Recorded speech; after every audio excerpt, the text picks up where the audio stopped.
আচ্ছা, এই চুক্তিটা নিশ্চয়ই আমরা দেখেছি। মানে চুক্তি যদি দেখি তাহলে দেখবো এটা বাতিল করার অপশন আছে, মানে 60 দিনের নোটিশ দিয়ে বাতিল করে দেওয়া যাবে। এটা হলো 1 নম্বর। 2 নম্বর হচ্ছে চুক্তির মধ্যে আরেকটা কন্ডিশন আছে, দুই দেশ আলোচনার মাধ্যমে চুক্তির বিভিন্ন শর্তের পরিবর্তন করতে পারে।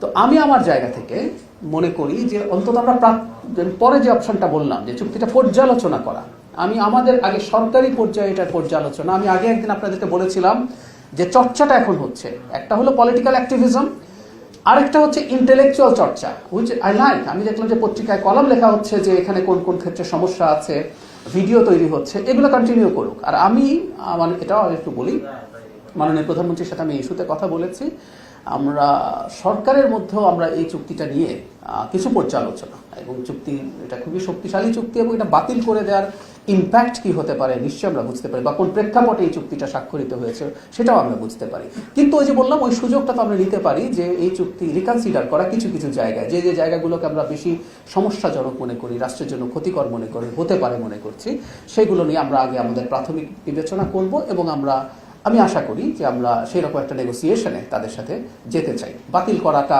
বাইলেটারাল সম্পর্ক বা রেসিপ্রোকাল ট্যারিফের যে সংকট আছে সেটা আবার চলে আসার সম্ভাবনা আছে। আর আমি আবারও বলছি, প্লিজ, আমি প্রত্যেককে বলছি, যতটা সম্ভব ইন্টেলেকচুয়ালি, মানে আমরা এটা বাতিল করতে হবে, দেশ বেঁচে দিচ্ছে, এই টাইপের বাইরে intellectually this are the points, এরকম বেশ কিছু লেখা আসছে, আমার ভালো লাগছে এটা দেখে, এগুলো আরও চর্চাটা চলুক। আমি প্রায় বলছি যে সরকার কোনো জায়গায় কোনো কিছু মিস করছে কিনা, কোনো ভুল করছে কিনা, সেই কাজগুলোই ইনফ্যাক্ট মিডিয়ার করা উচিত, দেখিয়ে দেওয়া উচিত, এটা আপনারা দেখাবেন প্লিজ।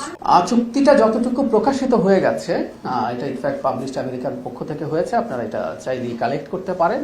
সো এই সুযোগ নেই তা না, এই সুযোগ আছে। ইনফ্যাক্ট একজন স্বতন্ত্র সদস্যই এটা নিয়ে তুলেছেন, যেহেতু মানে আমাদের এক ধরনের একটা অপশনও আমাদের কনস্টিটিউশনে আছে, আর খুব গোপন ধরনের চুক্তি যদি না হয়, একটা রাষ্ট্র মাঝে মাঝে খুবই কনসিল্ড কিছু চুক্তি করতে পারে, মানে ওটা একটা অংশ হবে না। সো এই সুযোগ নেই তা না, এই সুযোগ হতে পারে।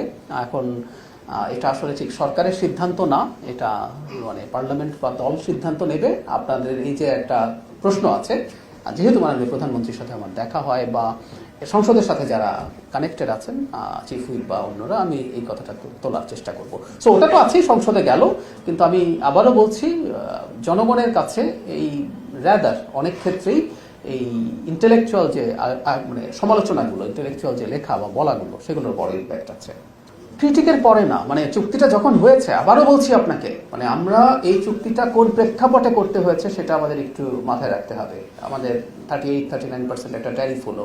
সো আমেরিকাতে আমাদের এক্সপোর্ট পুরো আসলে কম্পিটিটিভ থাকতো না। সো এই প্রেক্ষাপট যখন হলো, আমাদের একটা চুক্তি করতে হয়েছে।